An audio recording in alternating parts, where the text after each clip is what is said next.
Right.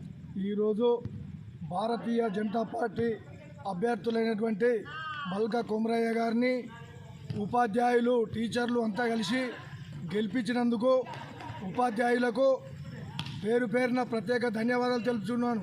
అలాగే graduation MLC ఎలక్షన్లలో పట్టభద్రులైనటువంటి విద్యార్థులు టీచర్ వాళ్ళందరూ చిన్నమైల అంజిరెడ్డి గారిని గెలిపించినందుకు పేరు పేరున భారతీయ జనతా పార్టీ తరఫున మా నర్సింగాపూర్ గ్రామం తరఫున ధన్యవాదాలు తెలుపుతున్నా.